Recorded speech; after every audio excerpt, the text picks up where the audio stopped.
Alright, everyone, in this training module, I'm gonna cover two things. Advanced strategies that you can start considering. They're intermediate to advanced that you can start considering after you have gotten your presentation ready and everything ready to go. Right, so these frameworks should answer a few loose ends that you might have or you might have realized you have yet, questions you may have in the future, things you might experience. As well as I'll try to share some lessons that I learned while all of these years in the coaching and speaking and events industry and things that, let's just call it personal observations and words of wisdom with some interesting stories that should, for whoever is listening, hopefully provide them the framework that you guys don't end up making those mistakes in the future, right? So with that, let's get started. First one is the marketplace theory. This is a term coined by Jason Fladlin. So what it means is that in any market, there are going to be 10%, and by in this case, he's referring to one-to-many events. There are going to be 10% of people that are going to buy your product no matter what. They might be so desperate for a solution that they just want it. They might have woken up in the morning and wanted your product. It might just be reciprocity because you provided them so much value that they need it. It might be somebody who is already successful and likes investing in courses and he wants the edge. He thinks if he makes 5% more through this, it covers his investment or whatever the reason is. There will be 10% that would just resonate with your message, would love what you're saying. They are your people and they're going to buy regardless, right? Provided you didn't make any other mistakes like tech issues or targeting the wrong audience or something like that. There are gonna be 80% that are gonna be maybe. They might buy or they might not buy. And for them, and they're the ones or they're the audience for which we are trying to improvise our overall structure and closing and content and value more, right? And then there are 10% that are not gonna buy no matter what. They might just like you're never gonna please anyone. So everyone are so these are just like 10% that are gonna be, um they might just be put off by it or they might have biases and prejudices or whatever the reason is, and you just can't win them over.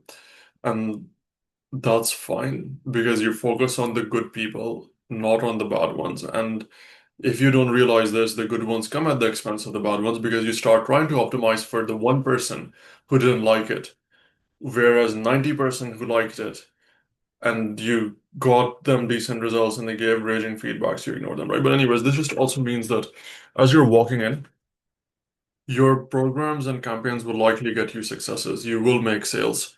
Because there will, like, you bring in enough people, there will be a few that will buy for whatever reason. It's just gonna happen. Like, it's a numbers game, it's a logical thing. It's not about you feeling insecure or inferior that you can't make sales or you don't know enough yet, right? It might become tricky. It's like easier in person than in virtual because other variables are working against you as well. If by the time you're selling, your presentation was so horrible that you bored everyone to death, and you only had like 15 people to start off with. But anyways, let's not worry about that. Generally, you follow the principles, everything else I mentioned earlier, and you're providing value to the audience, and you're trying to make an impact, and you're presenting them with the offer, and then closing them properly, you'll make sales. And sometimes people confuse this. When you look at these big scale events, and I've seen this happen where they think the reason they're able to close, or they think whenever they make 10% sales that they're doing, or 5 to 10% that they did a good job, but that was going to happen anyways. Like I can get on the stage and close the same percentage. The reason why you have sales speakers or generally whatever is so they can close a lot higher than that, right? This is more so from an organizer perspective who, or you are the person who's bringing in people under you to sell. But anyways, first lesson. Second one is going to be what is focus on your mindset, especially before you walk up to the stage and sell. You want to be in your best zone. Listen to your favorite or most inspirational music. Look at the stack of proof or list of achievements you have to feel confident in yourself. Look at the vision of what you are trying to achieve and the impact you are trying to have. Have a clear head and walk in. And then once you start speaking, your adrenaline will kick in. And so don't worry, like don't overwhelm too much, it'll be fine.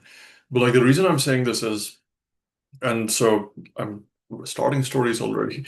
But yeah, I have seen people that before the event, they're freaking out before they speak, right? They're like, even if things are going wrong, you still want to stay calm. Like, that's just a personality trait, but still, stay calm. Things will never be perfect. There might always be one or two flaws or something that wasn't done right. And that's just part of the game because 99% of things are being done correctly. And it would be weird if you expected yourself to get everything perfect the first go. So maybe your slides are not complete. Maybe your funnel or email sequence had some issue with it. Maybe something else is wrong. Doesn't matter. There are people who will be seeing you in like 10 minutes or whatever, and you want to go in and you want to give them the best experience that they will have of listening from someone, like impact them, change their life, and then get them to become a part of your life by selling them whatever product or service you have.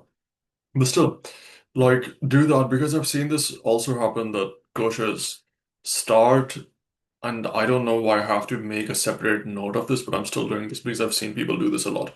Maybe it's a stress response where before you're doing, you're just trying to find distractions to get your mind off the fact that you're about to speak, but that's the wrong distraction you're picking because that makes you negative and it's very easy to spiral into this loop of you start blaming or coming up with excuses even before you start speaking.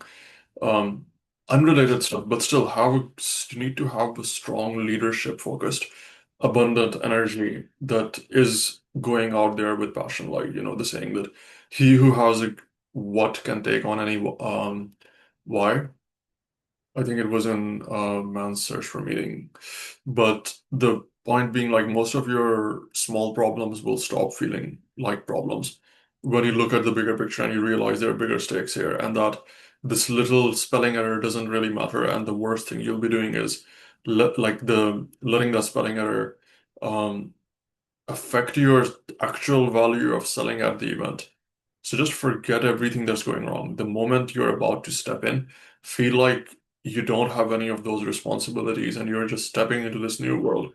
And if it's a physical stage, then you're stepping in on the stage and that's like like enjoy it, feel the moment.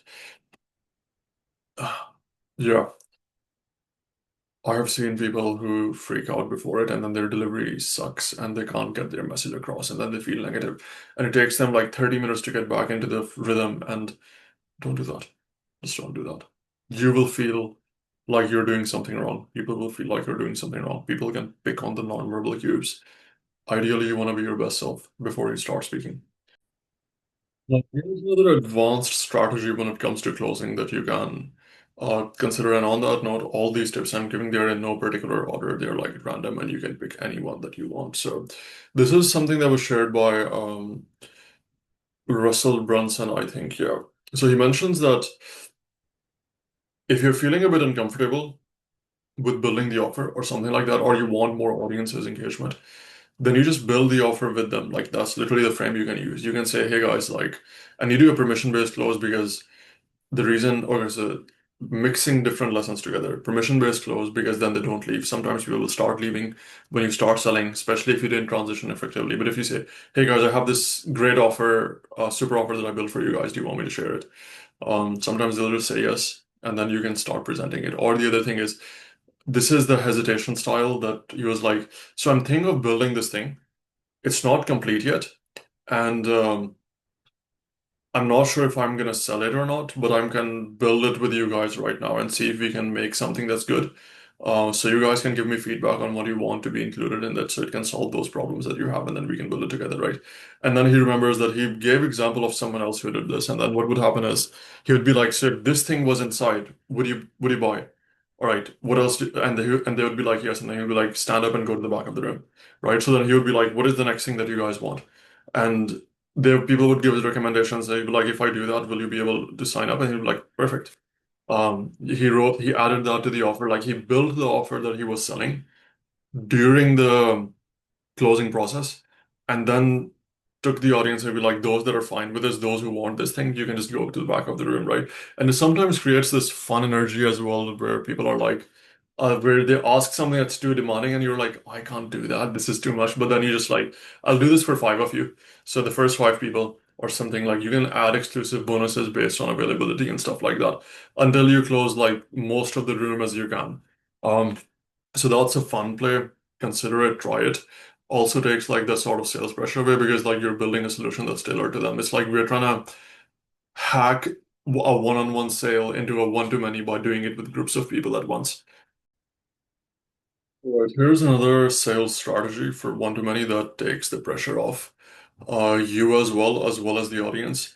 Where I think this is the story behind this was that when Russell Brunson came up with ClickFunnels, he tried, and I've seen coaches do this, I've seen speakers do this. It works well, um, sometimes really well.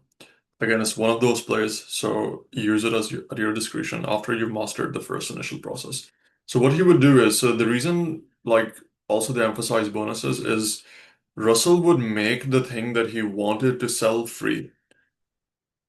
Like, that's how he would structure it, where he would like, he built this whole keynote hyping up funnels and click funnels and be like, if you use this software, it will allow you to build all of these things.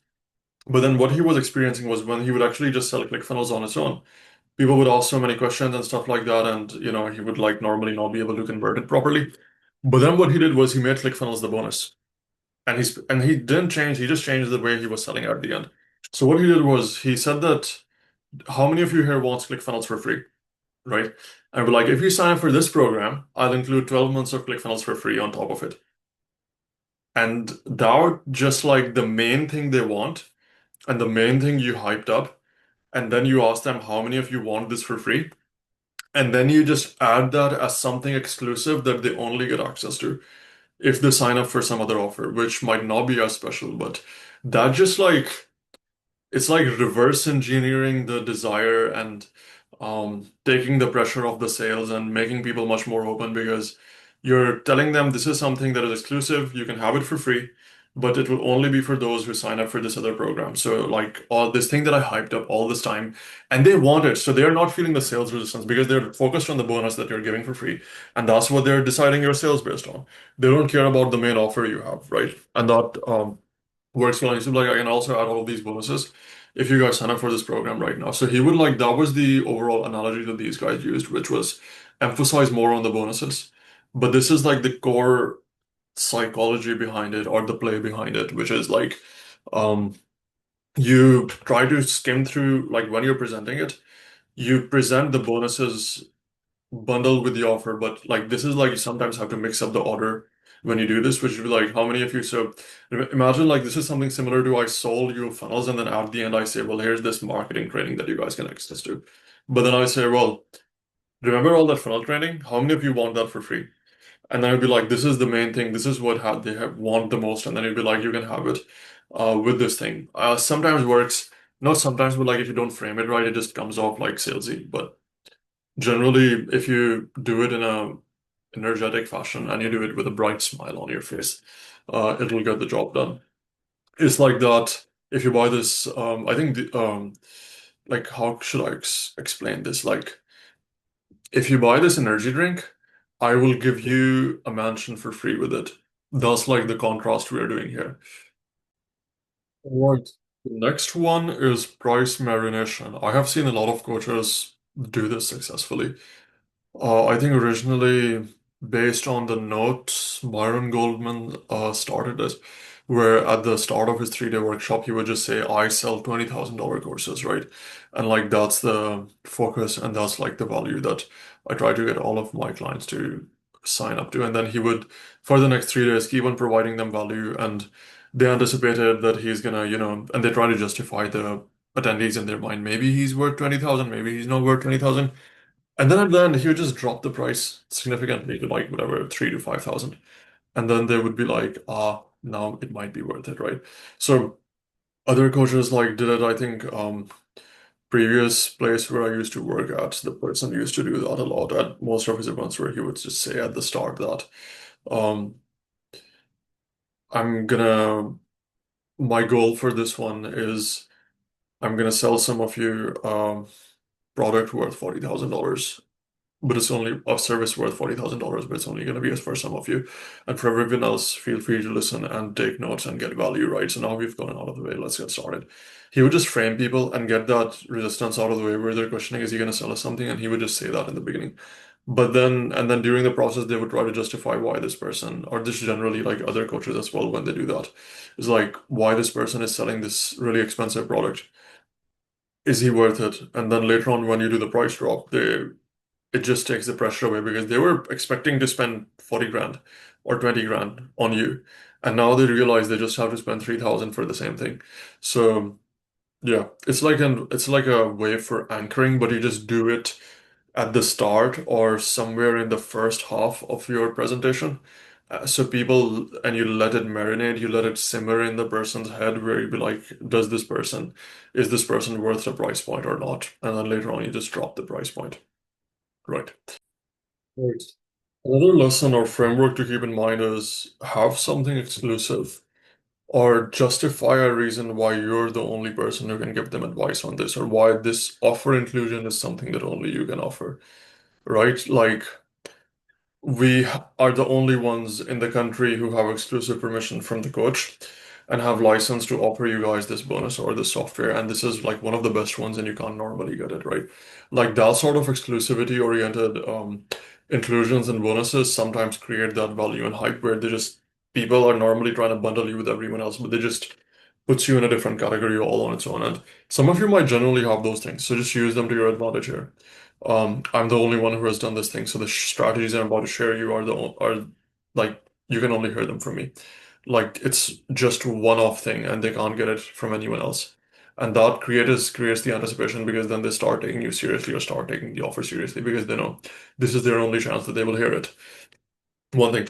Another one that you should consider or keep in mind is they are getting an experience of what it is like to work with you for free during the first 1.5 hour.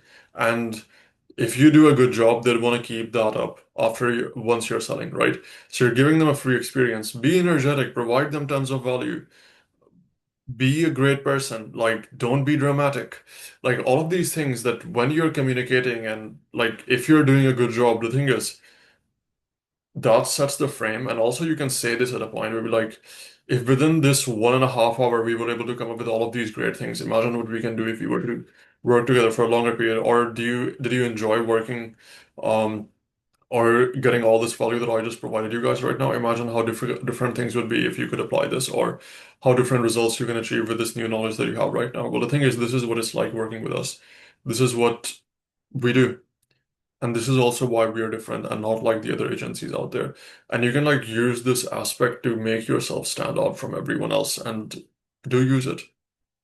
Another one, not all value is based on tips and strategies and practical tactical stuff, right? A lot of it is also emotional. There's literally a term called emotional value, and you can do that by empowering someone so they feel like you provided them value by shattering a limiting belief and they feel like they can achieve something from it. Humor is another great way to do that, and I would really like to highlight this thing. I know, like, I don't make a lot of jokes when I'm explaining this stuff to you guys, but the best speakers that I've seen, they definitely, even the serious ones, they definitely try to have a joke or a piece of humor in every single segment that they're doing, makes the audience laugh, lowers their guard, makes them enjoy the experience and pay more attention because they want to hear more jokes. Hopefully, most of them do. And they like to be entertained, and it makes you likable. And why is it making you likable? Because you're providing them value. And even if you're making like using humorous examples to justify things or sharing stories that were funny, or even if it's something like that is sad, like this is something that Kevin Hart used to do, where he would just build a humorous take around something that was like a really bad experience, and he would just deliver it with this smile on his face with sarcasm, and like the audience would just get a laugh from it, and they would like you for that, and they would also see that you're somebody who has that ability in themselves to um be aware of the surroundings, and it's not just somebody who's always playing the victim or something along those lines, right? But yeah, definitely emotional value, humor, inspiration, um, empathy, things like that carry a lot of weight when it comes to building that connection with someone. Next one is a more specific form of scarcity that I've seen people do a lot in in-person events, which is they would generally get. So the more believable the scarcity is, the more likely somebody is going to take action for it, right? Or the more valuable the thing is, because people like we don't like to miss stuff. Like for some reason, human beings just have that tendency. Don't I'm not going to get into the psychology of why scarcity works, but um, so one of the players, besides everything else I mentioned earlier, is people, and this works well in in-person events, is they would have something physical, like a copy of a limited edition book, which is like valuable, that has a specific personal note on it, and there are only a few, like these are the only set that they have. Or there is like a USB flash drive that has access to like this bonus masterclass that is not available online, that is not available. Um, Anywhere else, and you recorded it just for yourself. And there are like 15 of those, and only the first of you who go to the back of the room and sign up can take that hard drive with you. Or you add like a thing that is happening tonight or tomorrow where you're like, I'm doing a bonus mastermind session at the end of this event, or we are gonna do a, or you can do it tomorrow night or whenever. Like we are booking a president. Like I think Jason Fladlin mentioned this, where he was like, we're booking this presidential suite, and all of you who sign up, you'll get to come there. It was the same hotel, I think, and I'll during that session, I'll teach you guys on this amazing value packed content or material, whatever he had, and people wanted that experience of being in a presidential suite. So man just signed up for that, and he was like, I spent like $10,000 on the extra, and I made like whatever $180,000 more sales using that play. But like it's a business decision, but the same thing. And they were like, but it's only booked for tonight. Like you can't get access to it. Like it's not it's like the fake urgency where people say there are only limited spots. Like like Ty was making joke of this in one of his recent videos where he said like I wish my competitors run ads or run their scarcity with this language that a few spots left, last chance. He was like, I pray that's what they do.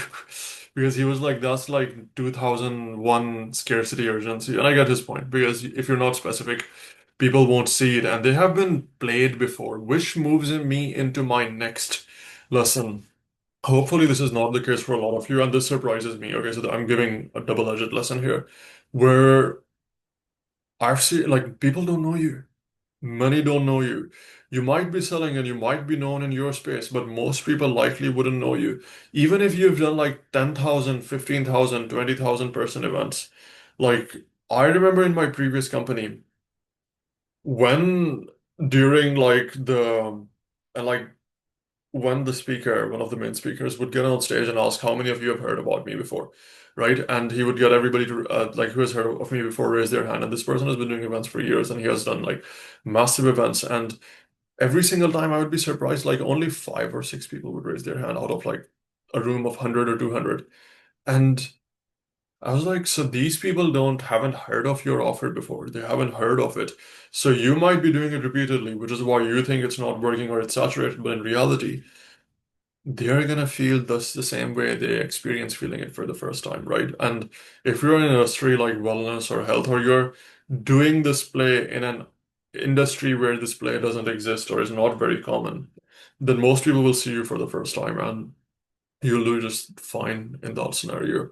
Now, this is for the other one. This is more common in the business owner community, or like if you're targeting that audience, which is they have already likely been to such events before. If this person is motivated and trying to make more money or whatever they're trying to add to their business, they probably have been to these events. So it means they have been exposed to stuff like, I'll only take 49 spots for this session, and when that's over, nobody else can get in. And then the next day they send you a bloody email with saying, we still have.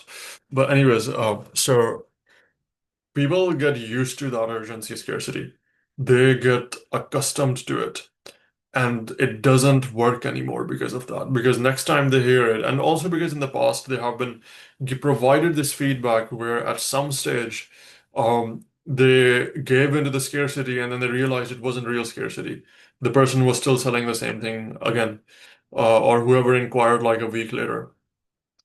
So it stops being effective. And they associate you with those stereotypes. That's true. Like people have stereotypes. We do it subconsciously, whether we like to admit it or not. And you don't want to use things that people associate with those stereotypes. So if you're in a market where certain plays like this FOMO one, the reason why it stopped working is a similar reason. They're like, now is the best time to invest, or the prices are gonna increase, and people are tired of that shit. Um, if it's no longer working, then just don't do the same thing that other people have figured out doesn't work. Use original urgency scarcity, right? Here is another one. Your first webinar will be your worst one, obviously. Yet still people have sky high expectations walking into it, imagining they're gonna, beat somebody who's been doing it for years or whatever. But like things might go wrong, things never go right. Like I mentioned that earlier. You might run into tech issues, you might run into um whatever your sugar level drops midway through, or you might realize that you made some mistakes that you need to improve later, which happens always. Like it never goes away. It never goes away. There's always something that can be improved. There is always something that can be improved. So the last thing you want is starting to feel guilty or inadequate or have this whatever weird sense of inferiority complex because you didn't do a good job. And you might not succeed in the first one. Something could go wrong. Tony Robbins' first event was a blizzard. I think 7 people came in, sorry, 11 people showed up or something like that. And he couldn't even sell to any of them, and all of them were late. And he booked this Hilton room or whatever. But yeah, it's common for, I have done a lot of events and marketed and a lot, worked with a lot of people, beginners mainly. I'm not talking about the big ones I used to do. I'm talking about the little ones, and there were like almost 1,000 of those campaigns end to end. And the thing is, many of them stress too much, like they're doing it for the first time. You don't know what you're doing. You've never done it in the past. It's just like doing any other thing, like going to the gym. First time you go to the gym, you feel uncomfortable. Then it becomes muscle memory. First time you're using your smartphone or first time you're using your laptop, you have no idea what this thing is. Imagine the first time that happened. And now you learn it and now you're used to it. So it's like same thing with this. Everything is difficult for the first time. It would be unrealistic to expect things to go perfectly for the first time. Um, so anticipate failure, but then anticipate the fact that you'll do it again and you'll be fine with that. This is one of the trade-offs for the webinar player, which is it is very high return. Like you've seen those people who make hundreds of thousands of dollars or millions in one day, right? Yet at the same time, you know that it takes a lot of investment to pull it off. Um, and so there are risks involved, which is also why on your first attempt, don't try to aim for the skies. Unless you're really confident. I've done tons of practice, but still. That's just because I don't like to tell people to follow rules still. Um, Generally, it will be difficult. And so try your best to do whatever you can. And if it doesn't work, there's always going to be another time. Because your first webinar might have been, or your first in-person event might have been weird. Your second one will be better. Your third one will be even better. Your 10th one, you'll crush it. Your 15th, you'll crush it. By the time you're on your 20th, your 30th, you're an expert and you're constantly making money. And think about it. The problem we are trying to solve, and I mentioned this earlier again, that this is called the value of solutions, which is the solution that we are trying to get here, which is you having the ability to sell from stage. How much is that skill and that solution worth in the right hands, or just generally? Probably worth millions, because then you can sell as much as you want at to whoever audience you want to, and you can get really high returns. You're trying to make the same amount people make in years in 1 hour and a half hour. So the thing over there is, wouldn't it be unrealistic to expect that much value from something on your first attempt without putting in the time, effort, and energy that is required to come with that solution? Trade-offs, right?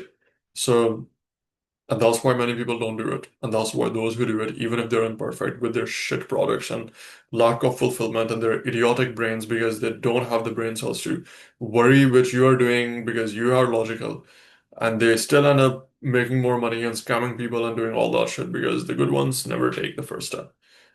So take that first step. Even if it's bad, the next will be easier. Here is another one, and this is the one that I noticed Grant Cardone use during his 10x GrowthCon live recording and stuff like that. That was the one that I attended when he was doing free. So what he did was at the time when he was selling the product and the offer, normally you know what happens, like people generally do the opposite, where you ask everyone to go to the back of the room. So everybody's going to the back of the room, and people see that everybody's going, so they just start going as well, and they feel like there's urgency, whatever. Or they generally would, but these days, manual contracts are not the most efficient way, right? Because people sometimes just, you still need to have both of those options. But the reason that manual contracts just take more time, and most people prefer to just pay online with their Google Pay, Apple Pay, or credit card and stuff like that, which is the other thing I'll get to in a second. But so what he did, which was interesting, was he texted the whole list at that time when he was selling during the middle of that, the whole attendee list with the link where they can go and make the purchase. So he texted and he emailed the whole list in tangent to also asking them to scan the QR code to make the purchase. Or for those of you who want to do manually or do a bank transfer, go to the back of the table. I'm not sure about those two, but I think that's how he likely played it out, right?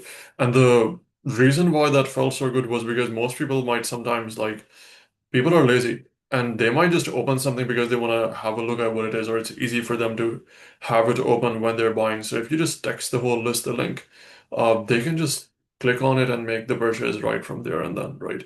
As opposed to them having to scan and their camera sometimes isn't working or something else along those lines. So that was something pretty innovative that I noticed. And the other one, which I haven't tried this myself, but I can see why it would work, is the thing that Russell Brunson talked about, which was that at the end of his presentation, now he did this in a weird way. I'm transforming it for your case. So he would, after he has sold to everyone and after he has like pretty much closed them and gotten most of the sales while doing the FAQs or whatever, he would then have a slide that says, if you still have questions, um, send us a message to this number or something, or contact us, or go to this form, go to this page, and send us your name, number, address, credit card, and expiry details. And if we and we will have a chat with you. And if we think you're the right fit, and only when we've addressed your questions, then you can make the purchase, right? So for those of you who still want to avail today's offer, this is something you can do, but you don't want to fully commit. So enter your details a lot, but don't buy. Now, this is the lock in the slot mentality. I've used this myself when selling at workshops a lot, where people, it's like today only bonus and offer. So if they can't pay in full or if they have some question or something like that, well, they make a deposit. So we can reserve resources for you. And then we can sell to you, or then we can address your questions later and collect full payment later. Now, the thing that I would recommend you do, because most people won't feel comfortable just giving you their credit card information for free for no apparent reason. So what I recommend you do there is and Russell mentioned that this increased his sales by 25%. If that's true, then this place should work. Otherwise, this is the other way it works regardless anyways, is get them to make a dollar deposit. Be like, for those of you who still have questions, just go to this link, because I want to know you guys are serious. So make a $1 deposit. All right. And then we'll have a chat. You can have a chat with my team who'll reach out to you tomorrow, or you can book in a call and just have next 2 days available to book in a call. Like, this is something you'd have to plan in advance, or just get them to enter their details and we'll have a chat and we'll address whatever questions you have. And then only then, if you're the right fit, then we can progress the rest of the payment. But the thing is, you already have their details, so you can just, it's going to be like a direct upsell on the call or during the process or something like that, right? Some easy ways to increase sales. Like, I can't stress this thing enough, but it feels so weird that we are using all of these better quality closes and skills and tactics, and then some slight changes, like on the landing page, having the option to have Google Pay or Apple Pay, or heck, all right, this is another play that I'm going to mention. Thanks for reminding me that, which is financing, that almost doubled the sales for. So one of these guys that I know, in his events, he offers the ability for financing. So he's partnered with some agency. I'm sure you'll find them. And what they do is they take money out of your super, which is 401k in USA or something. Otherwise, there might be some other way it could be possible. But those guys, like, if you really want to invest in this, what you can do is you can, and he mentions this at the end. Again, you offer this at the end, maybe at the end of the day, not at the end of the pitch, because there might still be people who might buy later on. So this could be something that you could do at the end of the day. And over. a second day email, first day you still get them to sign up. Where you can mention for those of you who are still interested but uh, want financing options where you can use your super to buy this or you can use something else, go and talk to whatever the name of that person is and she can get you set up for it. And that like we got is like 35% more sales, which is kind of interesting. And I think the thinking behind that was people have this retirement saving or whatever that they're paying for that they can't use yet or they don't know how to use yet. And they need to wait until they're bloody 65 to use this. And they'll be like, if I can use this to invest here, then why not? I'm not sure about the specifics, so do your research. So, but even generally, there should be financing options. This is slightly more advanced. Should absolutely crush it if you're doing large scale events. If you're doing a big event and you can add financing options, that extra 30% can make you additional 250,000 or something like that, right? A lot. So consider that thing. If you can make it work, these techs like having the ability, and the reason I mentioned this is because I have noticed this work for low ticket products. Not sure if this works for high ticket products, is people having the ability to have afterpay or one of these Klarna or one of these like credit style payment processing options where they can make the payment and then it's deducted from them on a like normally a payment plan does the same thing, but this way for those who just want to use something that they already have access to, they can do that. Honestly, I think credit cards were made for this reason, but people forget or they use credit cards so much that they treat a credit card like a debit card, where they take that amount for granted. So this probably has a different stomach for investing. But yeah, these are some other interesting tips that just by adding these, like you can stack up that extra 5%, 10%, which compounds towards the end. Although there is another one. And this one is going to be hooking them to stay till the end, for a lack of a better term for the process. But basically, you want them to stay till the end and people leave a lot during virtual events or just in-person ones. So the concept here is to sell them on staying longer. And there are different ways of doing this, right? First one is you can do FAQs at the end. So be like, for all of you who have questions that are personalized to me, I promise at the end I'll answer them. So for those of you who are staying till the end, like get your questions ready and I'll take them at the end, right? One thing. Second thing is that you can also have an open loop. So you tell them a story and then you say that I'll reveal the end for this at the end, or you give them a out of like you mentioned a 5 part process and you mentioned 3 parts and you say that I'll mention the last at the ends, and you can cover these things after you've sold, after you've done the close. So you could be like, so for those of you who are still wondering how I was able to finally, what was the last piece of advice that my mentor gave me? It was this lesson, and you can hype something up a lot and then you say I'll reveal it at the end. Um, and that creates that anticipation and just like people don't like open loops. They want to find out what happens next. That's why we watch Netflix series, even though they're horrible. So use that to your presentation's advantage as well. And if there's an interesting story or something that you're sharing, use it, get them to stay till the end for it. Mention that whatever amazing thing that happened to you, but don't tell them the climax, don't tell them the end. You'll reveal that later. Um, Give them some reward or something to look forward to, and they will stay till the end. And that stay till the end can influence the retention throughout the webinar, which is important because people drop off throughout. Normally, what happens is people come in, a lot come in, slightly more come in like 15 minutes in, and then it just starts going down. And sometimes a lot more go down when you start selling. So there are two ways that ensure that when you're starting to sell, people don't leave. And this is like the Avengers teaser, why people stay till the end credits. And you can even mention this before you're selling that. On that note, I still haven't figured the I still haven't forgotten that last bit. So we'll reveal this after our next close or the next segment or whatever, right?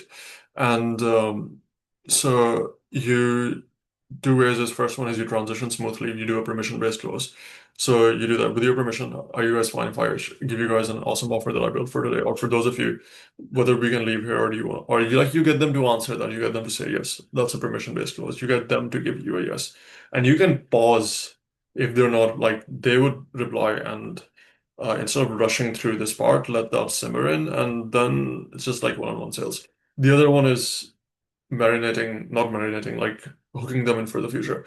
And if you do these two things, people will likely stay throughout the sales part. And that influences how many people you can bring into your product and how many of those lives then you can impact. Another one, using timers towards the end for urgency and scarcity. I remember yeah, it creates hype. It gets people to move off their seats. Well, if you're doing in-person events and the next person is about to speak, there's a next speaker after you.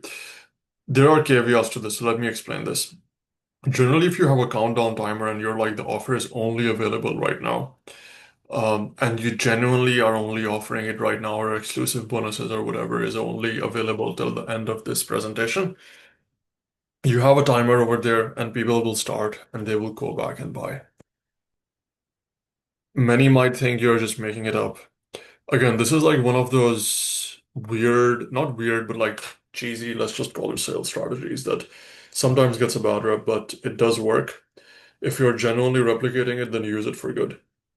Um, that would be my recommendation because it does get people to engage if they are not taking action. But if your energy is low and you weren't able to pull this off correctly, it feels a bit strange. The other thing that happens is once the countdown stops, people might stop buying. So if you intend on selling people later on the day and having the offer valid till the end or tomorrow, then you can have an exclusive bonus and then have a countdown timer on. So what you normally do is you can have a countdown at the bottom of your slides or someplace else and then just keep on talking, keep on doing Q&A. So Russell Brunson, I think he mentioned this where he was like, he tested all these countdown timers, and when he had a 10-minute countdown timer, the minute 10 minutes were over, people would stop buying. He tested 15, and then he was like, eventually he was like, I did 30. So he would then do Q&A during that countdown while the countdown went on. So people would just like, it would be at the back of their head and they would get used to it. And it wasn't something like on their face.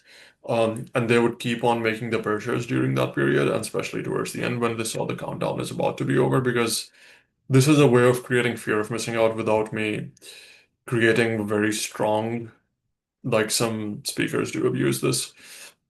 But yeah, it is like one of those strategies that you should consider, and it could make life a lot easier for if you're having trouble getting them to take action.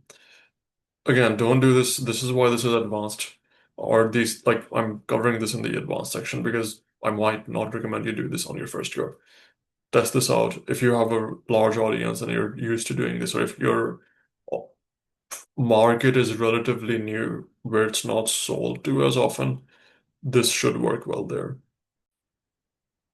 There's another one, and as usual, most of these advanced strategies, advanced is me just positioning something in the order where once you've done your first webinar or you've gotten experienced with selling that, then you can consider implementing them.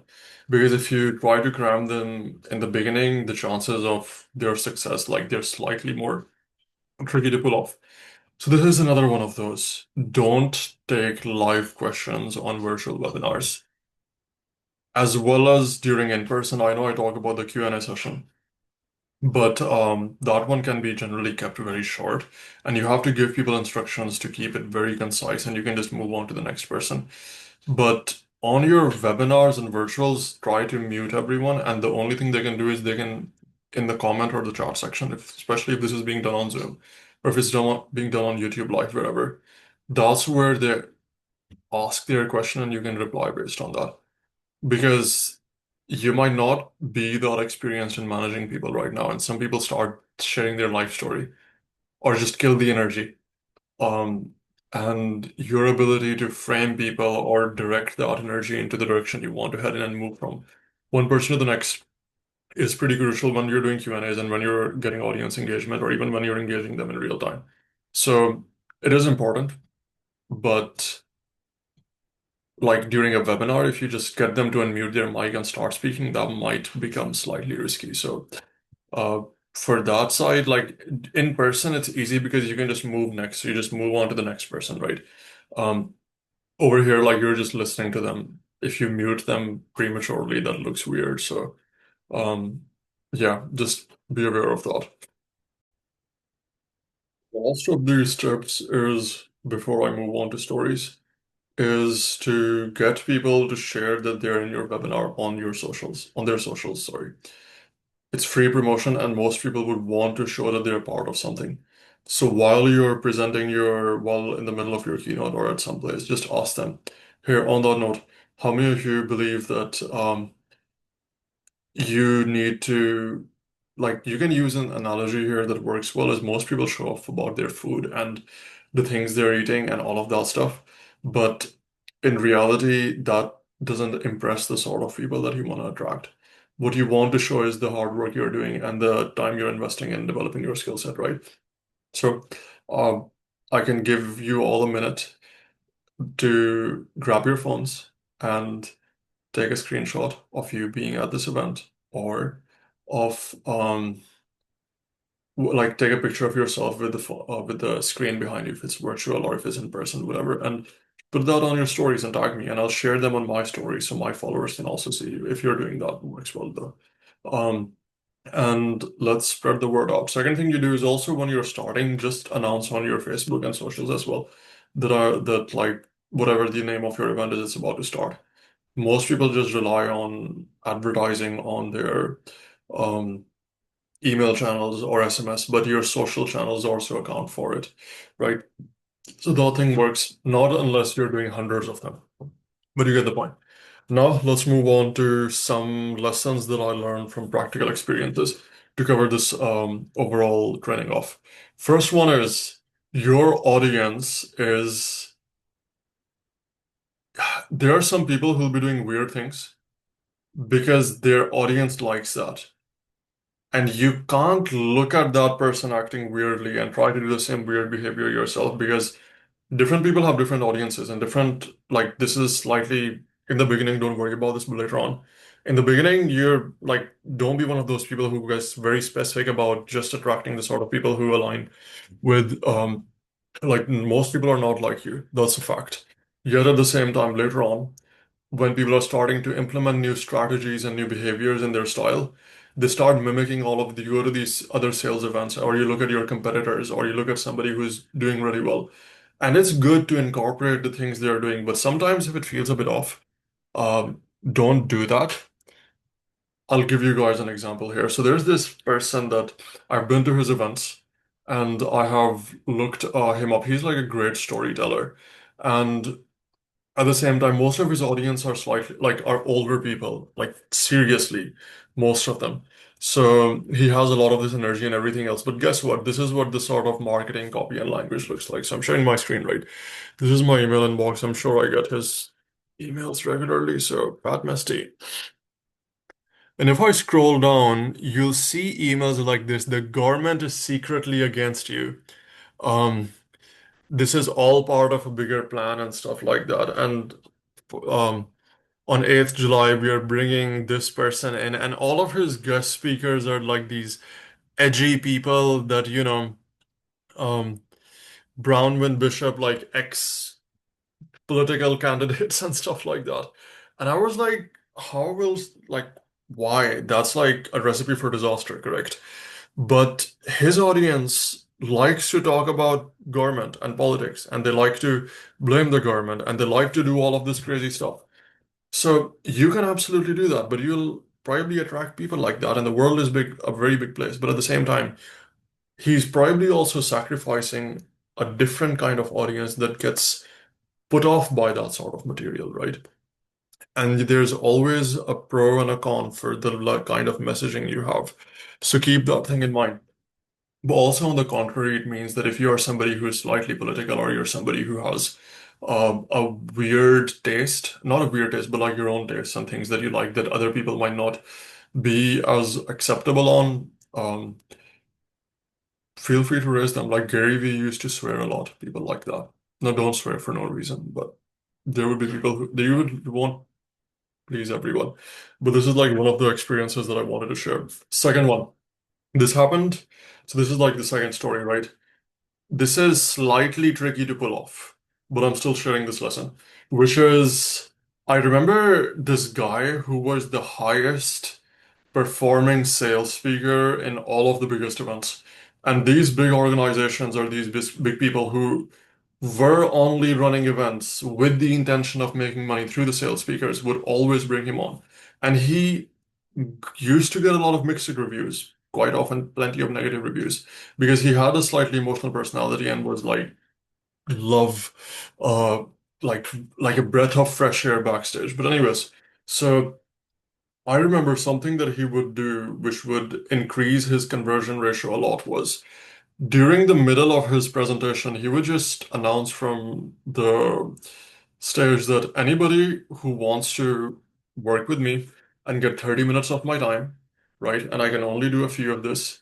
You guys can go to the back of the, like, he'll send them to the table. There'll be a QR code, scan the QR code, and you can sign up for it, right? And like, and before that, he would hype it up. Like, he would show all these people that he consulted and got them great results, and he would show the testimonials, and I introduced him to this person, I did this for this person, I did this for that person. And then he was like, and then he would do this, and then when people would go and scan the QR code, people would run for it because he hadn't revealed the price at that stage. So people would go and scan the QR code, and what would happen was on the QR code, like it was a high ticket product, like more higher than usual, like 10,000 plus. So they would scan, and now nobody is gonna act like they're put off by that price. So they would just scan and they would act like they're reading it, and they would just come back to their seats and sit right. People who are sitting, they would think everybody who's running towards that as a authority sort of social cue that this person has that sort of command over the audience, and many would just go because they're seeing other people go.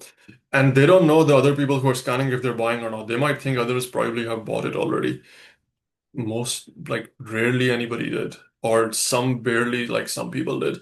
Um, but then what would happen is he would then, but this was no price reveal. So he was able to create a table rush, and table rush is all these people running towards the tables to sign up for something, which creates this urgency, scarcity energy during these sales events. But anyways, and then later he would sell his original product, which was priced much lower as 3 or 4 thousand or whatever.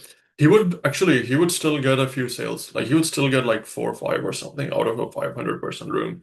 And even if like he got like 80 people who went to the tables, he still got enough. Um, that would immediately just scan and just buy right there. And what that would do is that would just elevate his overall closing numbers at the end of the day really highly for like 30 minutes with him. And it's the easiest thing to fulfill. But besides that, the second thing then later on when he would sell his actual product, but it was cheaper. Now everyone who, and then he would say, now that offer is off the table. You can't have that anymore. And this is the next thing I could do. Only those of you, so everybody who signed up for the previous one gets automatic access to this workshop or whatever.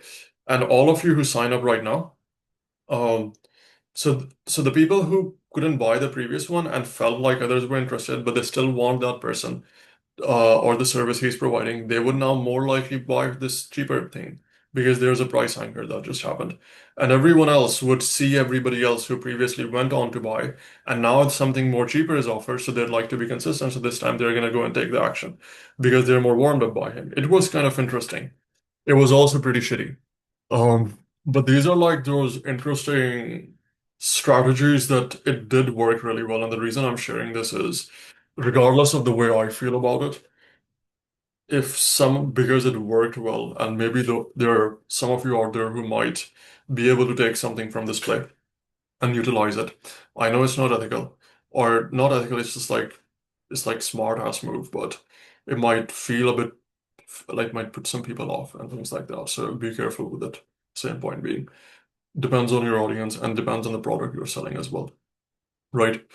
If you just want to create table rushes, honestly, if you offer a really cheap product and create a very short urgency scarcity, you can do that in the middle of your event. Like, more the purpose of doing events is selling high ticket. But sometimes people just sell communities and be like, there are only this many spots left. If you go and scan, it's for like $100 and everybody runs for it, right? That's like table rush. The difficult part is doing that for a larger audience.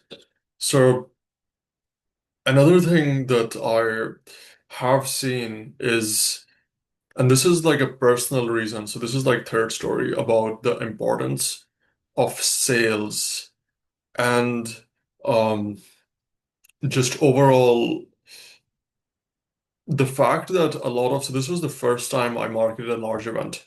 It was like a sales event, and this was like a 1,000 people or something like that. It was my first paid event.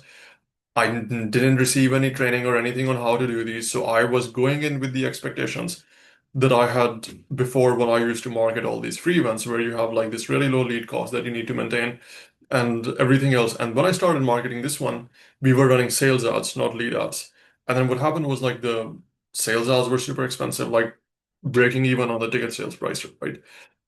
The thing was, that was industry standard. I didn't know it back then. So I thought that something is wrong with the ads, and I would just keep on making new ads, trying to come up with new strategies. And the expectations I set, because I was the guy communicating with the team, was also not clear because they thought that it would likely be maybe 20% or 30% would be the cost per sale of a ticket, not like 100%. So they think I'm doing something wrong, right? Um, I didn't know back then that this is pretty common in the industry when you're running large scale events. Uh, Quite often, the cost per sale is the same as the cost of a ticket. Like most people break even on ticket prices. This is excluding the venue cost and stuff like that. You can do a good job. If you do it properly, you might be able to pull it off. But it is difficult. So, anyways, I did that. I couldn't fill the whole room, but these guys were so amazing because it was a sales event. And they were sales experts. They just called and filled the whole room. Seriously. And that was the time when I realized, oh, paid ads isn't the only way to do things. And most of us rely on paid ads because different people have different strengths. You might have a network and organically you're social, so use that. Some of you might have be good at sales. Everyone has one of these unfair advantages. Ours was paid ads back then. So that's what I focused on. But after they were able to pull that off, and I learned the fact that, oh, and it costed them probably a fraction of the price. Like he just had his team scrape the list of local businesses and then just sold them on attending this event and just sold the tickets like that.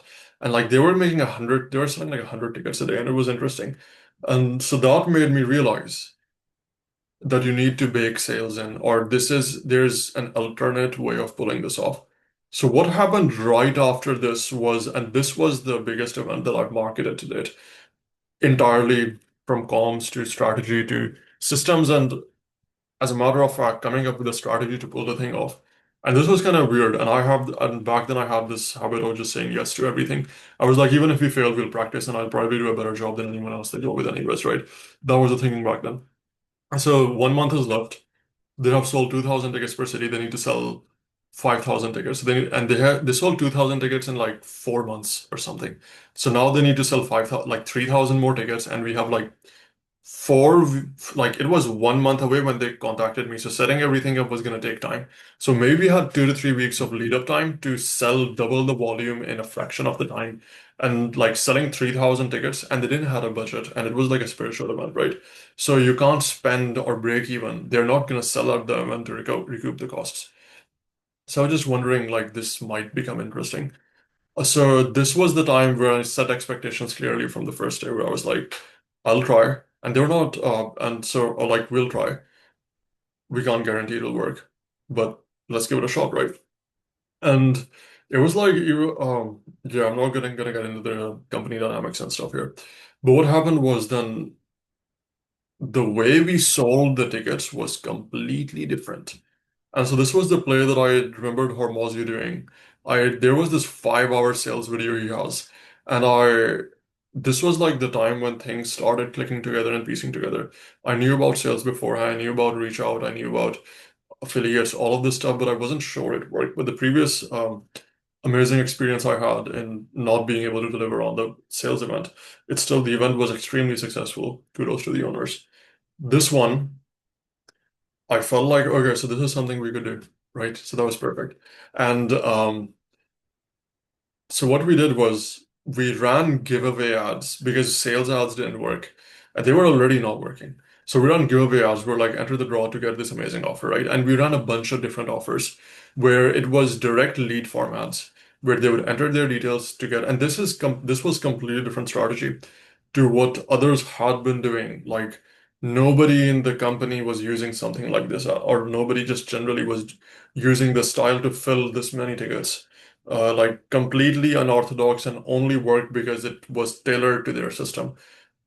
They had a team of volunteers because it was like a spiritual thing where many people wanted to be a part of it. So it was very easy for them to source people who were volunteering to make sales calls and book people in at no cost. So we ran like these mass level giveaway ads, which was like enter the draw. This was like an offer I came up with, which was like really cheap leads. Um, idea happened before it, where I'll get to that later. I probably discussed this in the offer creation section.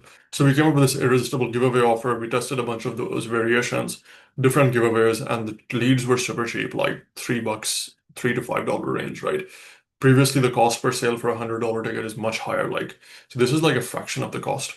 And all of them were opting in. And then we built a script for it, which is like pretty similar to Hormozy's, right? Where he was like, you'd call somebody here, and then you take a pause, and then you tell them, and then you'd ask them why they want to sign up, and you do a very quick gap creation process to get them to just buy the ticket.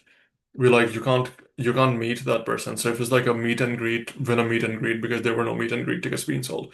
Um, initiative, the people who are opting in, we just tell them that they still need to buy a ticket to come in, right? And like they were able to source like 30 volunteers.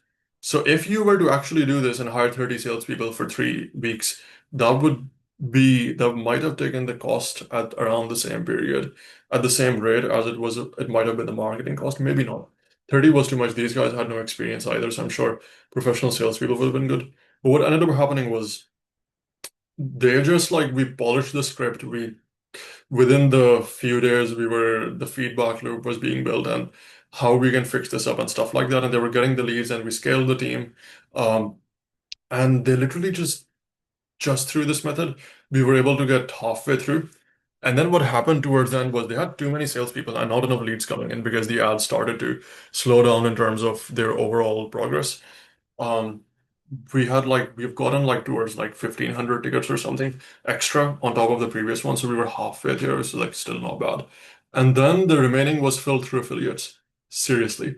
So we contacted the whole, and these guys I think back then were using bloody Ticketmaster or something, so you don't get the list of your existing clients, so you can't contact your existing buyers and ask them if they know somebody so they can buy a new. So we'd be like, okay, let's just contact all the leads again, or the people that we know that were manually closed because we have their details. So we'd be like, we contacted everybody, asked them who else do they know, like the same strategy. And because it was a good thing that um, we would use a moral authority frame, and people were much more welcoming. Like this angle worked really well. Um, that would benefit from this and could change their life. And we'd just like to get to justify why are you coming and do you know anyone? And we want to make sure that everybody gets to experience this and we would give everybody an offer, right? Same thing beforehand as well for the sales call as well. I want you to come, like based on whatever they told us, and we just give them like 30% discount or something. And it was just like pretty impressive. Same thing for the next affiliate one. Whoever you refer, you can buy a ticket for them or just give us their details. We'll contact them. And then what would happen is 1 out of 3 people would refer or name somebody else. And then I think like out of all of those referrals, there'd be like one person who would have like his whole teams and he'd just bring in 10, 15 people and he'd just buy tickets for them or something. So that's literally how we were able to get to like the end. And it was one of the most interesting experiences and it was just like completely unorthodox, didn't use direct sales ads. We're not running like anything like that, and we were still able to fill it. So there are lots of ways to climb at the top of the mountain. But the lesson again learned from here was you can do the unscalable scalable. And after this, and this was how later on this, which brings us to the third story, which is more events get crushed because of lack of show up rates than they do because of lack of sales, especially for free events. Showpraise used to be like 20 to 25%. Virtual is sometimes less. In person, same thing, right? And then they became to 10. Then they're like sometimes as low as 5 if you don't do it properly. So just even sending text messages as reminders, even for paid, was not enough. So how do you resolve that? Well, you resolve that by going the extra mile, right?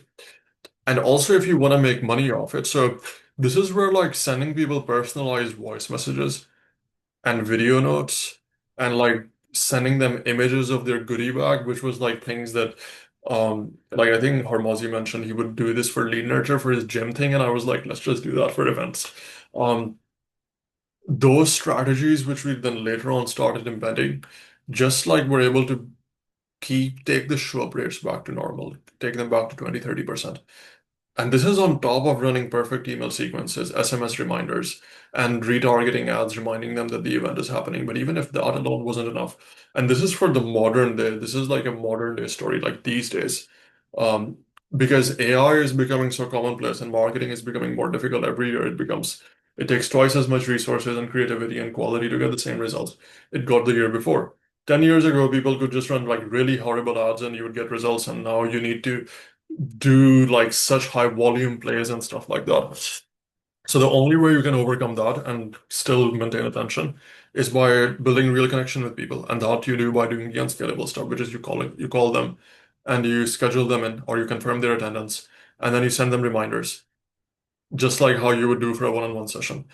And this is where hiring or getting a virtual assistant and using VoIP services, like you can buy a phone number through Go High Level or other of these services, like pretty much is the best hack there is and costs fraction of the money and makes you so much more, right? Like you might pay whatever three or 200, 300 for the overall phone bill, and for the virtual assistant. And they can just call all of these like 200,000 leads who signed up for your event. And then instead of you getting like 200 people, you end up getting 400. Like it could double your show up rate, seriously. This process alone, and you don't have to do it yourself. And it's going to cost the same thing. This is just a skill deficiency, why people don't utilize people. Or if you have local talent, then use it. If you're doing it on your own, generally you should be able to get virtual assistants. They're cheap. Um, by that, I don't mean go to Fiverr or Upwork. There's a different playbook for it that I mentioned later. But or you can even barter your services or hire Airtasker or these group for like 1 day working people and just get her to make calls in front of you the whole day. But still, crushes it. Reminding them personalized, keeping it personalized does a really good job.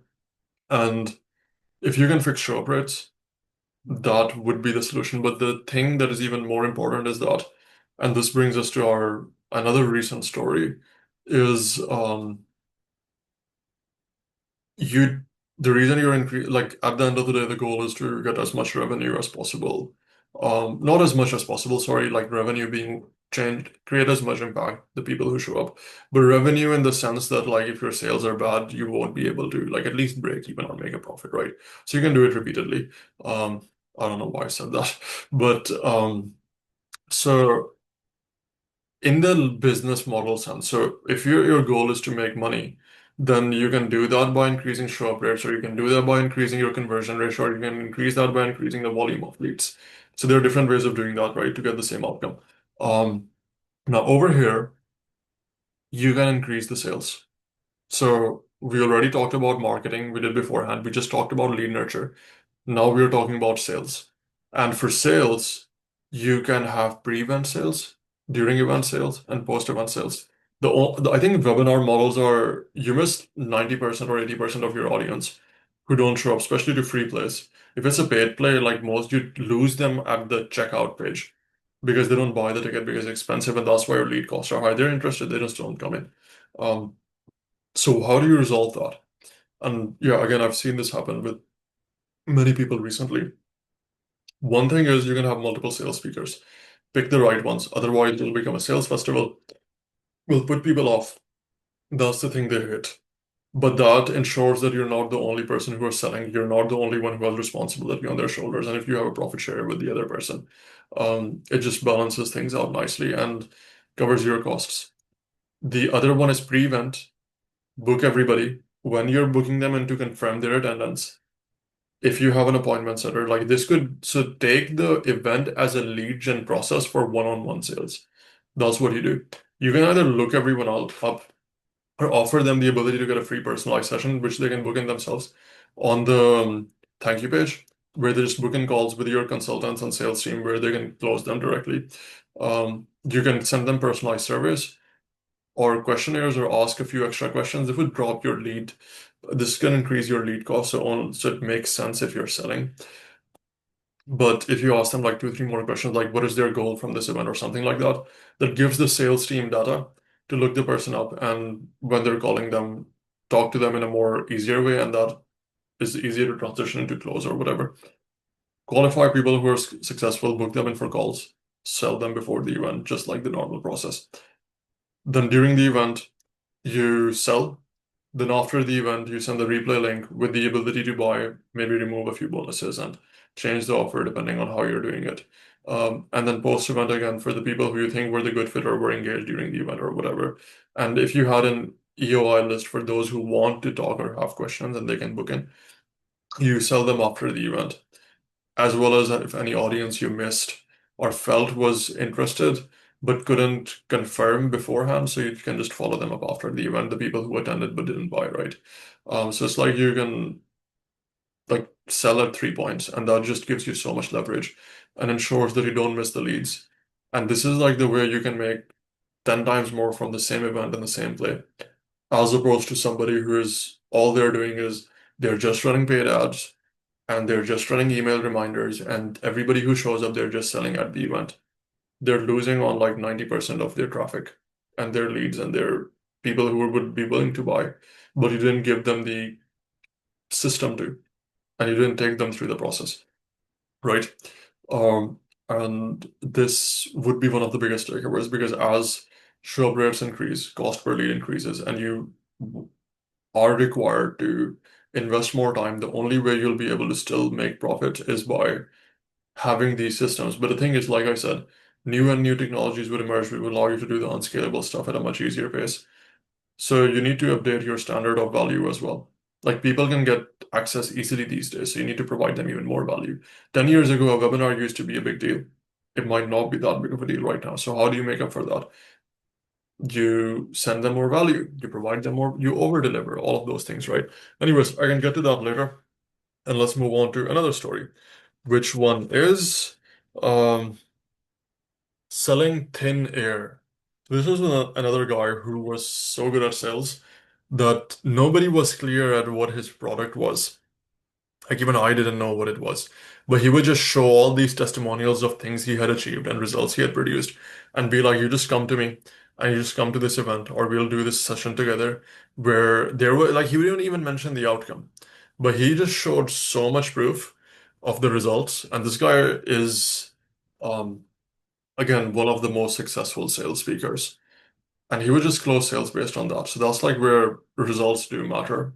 And perceived results, which was the other thing. This guy didn't have it, like association was a big thing. He just had like a strain of selfies with celebrities that I don't know if they were his friends or he probably took them at events where you can just stop anyone and take a picture of them, but that's easy if you're living in Hollywood. Still, had tons of those, created that association subconsciously in the people who were impressed with that. And they were like, I want to be with this guy because if he knows the celebrities, I want to meet those celebs and blah, blah, blah. And he would just make so many sales.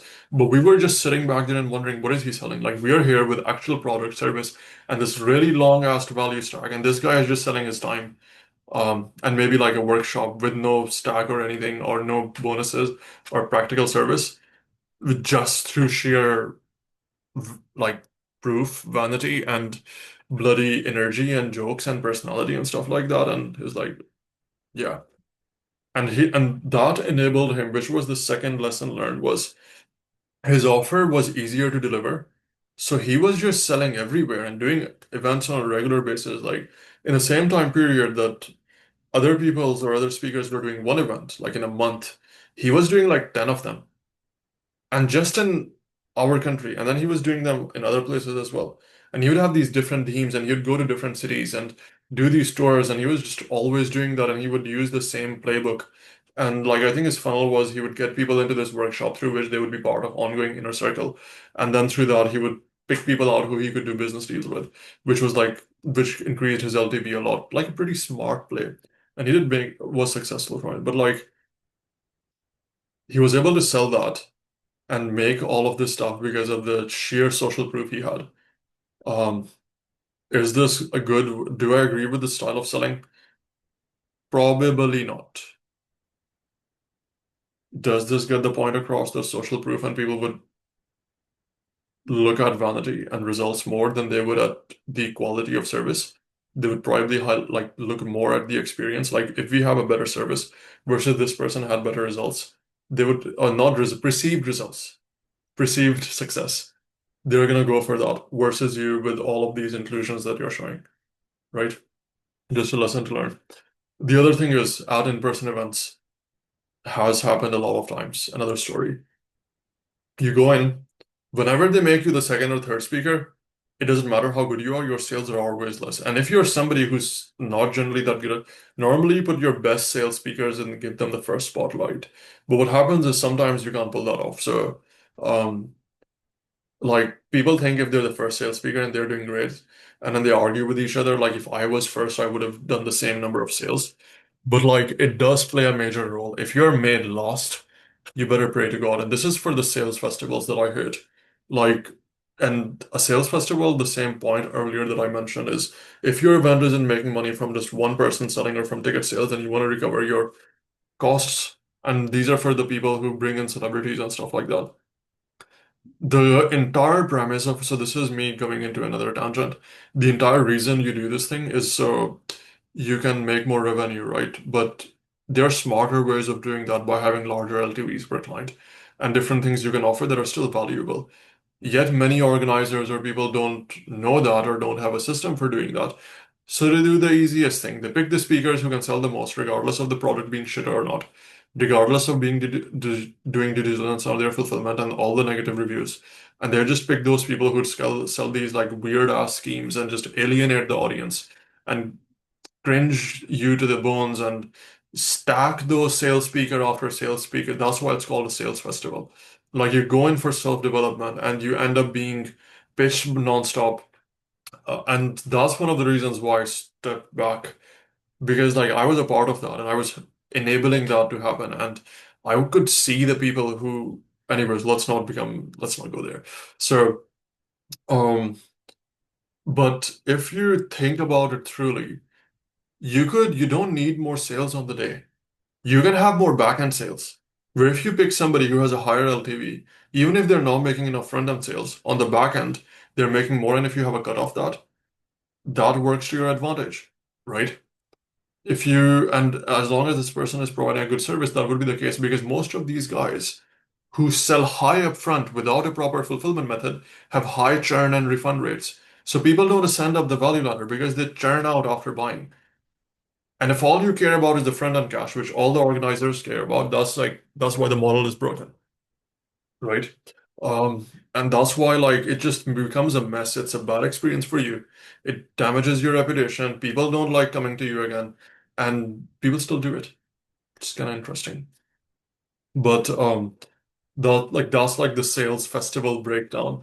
Um, and there are like lots of creative ways. Like if you were to just call people and close them, you don't need like if you added more touch points of sales that were not like desperate or cringy or bothering the audience, it wouldn't be as impactful. Like if you had a better phone sales team, you wouldn't even need it for it to be a sales festival. Like you can probably match the same sales before the event.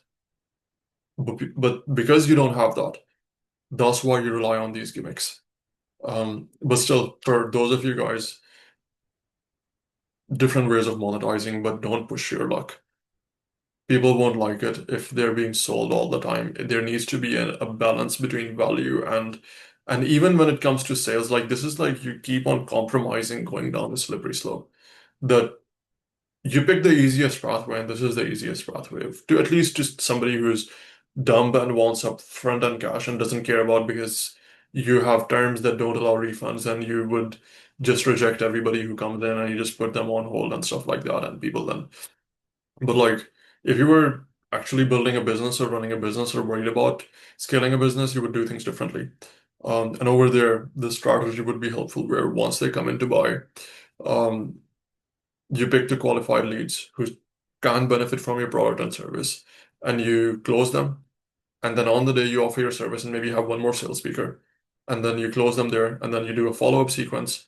And that's, to be honest, that's enough. Like you need to balance out because many of these people, if you want them to be part of your journey for a longer period, you need to provide them more value than they anticipated, not less. And even worse so that once they buy, you forget about delivering them entirely. But that's how many coaching businesses work because they don't even realize they don't know retention and ascension. Like all they care about is front end cash and they just sell people and they go out the other end and it's like this weird mess. But anyways, that is for the sales festival tangent. Hopefully you guys are getting insights on what behind the scenes feels like. Breaking the last 2 points, I can obviously talk about a lot of things. This one is the important. Like I have been to those table rushes the first time, or the way I got the work was I went to this event and this guy sold. Um, so I remember seeing this guy. This was the first time you get fascinated by it, where you see that the person, like I remember he sold from stage and like there were hundreds of people that were running to the table and they bought whatever this promised product was. And I also know that later it couldn't be fulfilled, right? So I have seen that happen multiple times at many of these events. Many times I've seen this happen at like you go to these conferences where there's like whoever main headliner speaker is, and then all these guys are there. But like because you are part of the back end of the industry, you know what the fulfillment is like because you consider working with those people too, but then you see their reviews and testimonials and stuff. So you know that. Still, I mean, anybody knows that. Anybody can look somebody up and find out what they're, but in the heat of the moment, most people wouldn't know. Um, but like, if you, again, coming circling back, the point is, if you don't have a way to fulfill, don't sell and don't over deliver, it will make your life more stressful. And all of these guys, or many of these guys, do go through stress until the point that it starts numbing their personality up, where they can't re like this. Like yeah.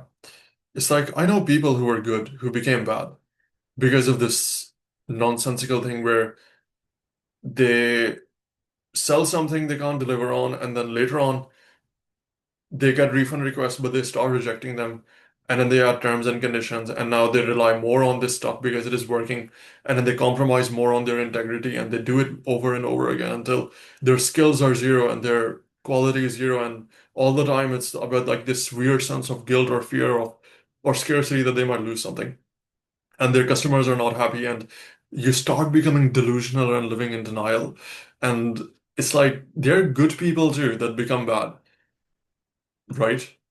We'd like to victimize these people who are selling from stage that not victimize, like antagonize that they're inherently evil or whatever. Not some of them, like okay, some of them, not some. Like there's an industry in the coaching space, many are not good, many are good. There's a balance. And you would know what I mean, like, or maybe you don't, so just ignore what I'm saying in that case.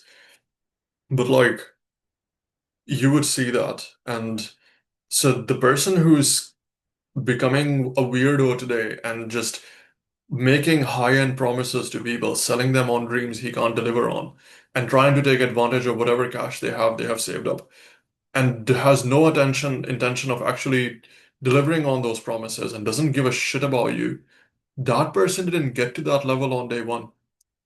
It was a gradual process. And in the beginning, he might have been just like you, but it was the result of these compromises and these weird decisions that you make where you start to lose your integrity in the process and like you take that habit behavior, like you start being consistent with your overall actions. The more money you make, the more results you're getting, the more survivorship bias there is going on, the more you can get away with stuff. And the more powerful you get, the more you can get away with stuff. And yeah, don't do that because then it also comes at a cost. You lose your team, you lose the people who are good because there will be good people who will be able to see that they don't want to associate yourself with you. And if you want to be really successful, you'll hit a bar that you can't climb up through this system, through this process. Like you might make 10 million, might make 100 million max, but like you won't be able to get past that. For many of you, that might be enough. And that's why many people are like that. But at the same time, like it comes at a cost. Do you want to pay that cost? Be mindful of that. And like it's laziness. It's not even like if you did things right, you wouldn't end up in that situation in the first place. So do things right. And I'll see you guys in the next video.